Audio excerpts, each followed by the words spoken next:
देवी तुळजाभवानीच्या चरणामध्ये हे साकडे घातलेलं आहे. जसे छत्रपती शिवाजी महाराजांनी लढण्यासाठी तलवार दिली होती, तसंच मला पण एक तलवार द्या, ज्याने करता मी महाराष्ट्रामध्ये जे भ्रष्टाचारच्या डोंगर आहे ते मी उचलून टाकण्यामध्ये मला यश प्राप्ती होईल.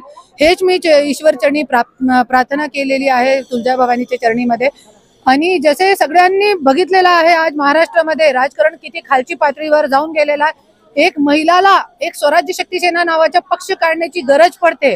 इतके मोठे परिवारची सून असताना मला पक्ष काढावं लागते.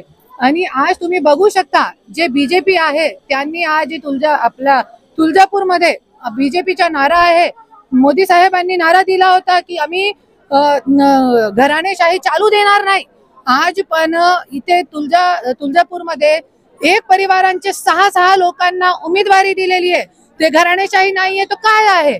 आणि आज जे विनोद गंगवणे आहे त्यांच्यावरती ड्रग्स प्रकरण मध्ये, ड्रग्स छोटी लहान गोष्ट नाहीये, ड्रग्स प्रकरण मध्ये ते आतमध्ये होता आणि त्यांना त्या विनोद गंगवणे बेलवरती बाहेर आहे. आणि असे भ्रष्टाचारी क्रूर प्रवृत्तीचे ड्रग्स माफिया लोकांना बीजेपी जे आहे हे बळ देत आहे. तेच ईश्वर चरणी प्रार्थना केली आहे, तुळजाभवानी चरणी प्रार्थना केलेली आहे की कुठे ना कुठे तरी हे जे सुरू आहे, क्योंकि आज जे ड्रग्स आहे ते लहान गोष्टी नाहीये. ऐसे तुम्ही मंत्री पदावरती जे बसवलेले आहे ते पण मोठे मोठे भ्रष्टाचारी लोक, आणि तुम्ही जे खाली आज नगर अध्यक्ष पद खूप मोठा असते. आणि असे विनोद गंगवणे सारख्या लोकांना जरी तुम्ही पाठबळ देऊन मोठा करत चाललाय, तो महाराष्ट्राचा जे पुढचा सीन आहे, आपले प्रत्येक मुला बाळा ड्रग्स मध्ये, नकली दारू मध्ये त्यांचे जीव जातील. त्याच्यासाठी आज मी तुळजाभवानीच्या चरणामध्ये प्रार्थना केलेली आहे. जसे छत्रपती शिवाजी महाराजांनी भ्रष्टाचारचा डोंगर जे आहे ते उचलून टाकला होता, तसंच मला पण संधी द्या. तुम्ही मुंडे घराण्याची सून मुंडे घराण्याची सून आहात असं म्हणलात तुम्ही. त्या मुंडे नाही, माझी रडारवर सगळे आहे भ्रष्टाचारी लोक, कोणी नाही. माझ्या मागितलीत का मुंडे घराण्यासाठी? नाही, काहीच मागितलं नाही. माझ्यासाठी माझे जीवन आहेच नाही. याच्या पुढे माझं जे जीवन आहे ते पूर्ण महाराष्ट्राची जनताचे साठी आहे. क्योंकि सगळ्यांना माहिती आहे इथे महाराष्ट्रामध्ये भीतीपोटीचं जास्त वातावरण आहे.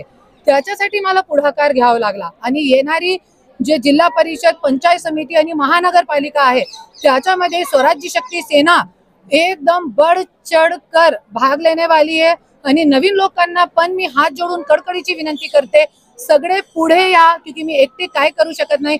जरी सगळे मिळून लढले तो असे भ्रष्टाचारी लोकांना आपण घरामध्ये बसवू शकतो. आणि जसे आज बीजेपीचा राजकारण चालू आहे, तोडा फोडा आणि फक्त राजकारण करा. मंत्रिमंडळ मध्ये तेच भ्रष्टाचारी आणि खालच्या पातळीवर, आणि आज जे स्थानिक निवडणूक आहे त्याच्यामध्ये पण गुंड गँग लोकांना, ड्रग्स माफियांना बीजेपी यदि पाठबळ देत आहे तो स्वराज्य शक्ती सेना, मी करुणा धनंजय मुंडे शांत बसणार नाही. आता फक्त हे ऐका, तीन पत्रकार परिषद त्याच्यावरती घेतलेली आहे. 3 पत्रकार परिषद त्याच्यावरती घेतलेली आहे. आज फक्त इतकंही बोलायचं आहे मला. 3 पत्रकार परिषद घेतली, 3 दिवस सलग.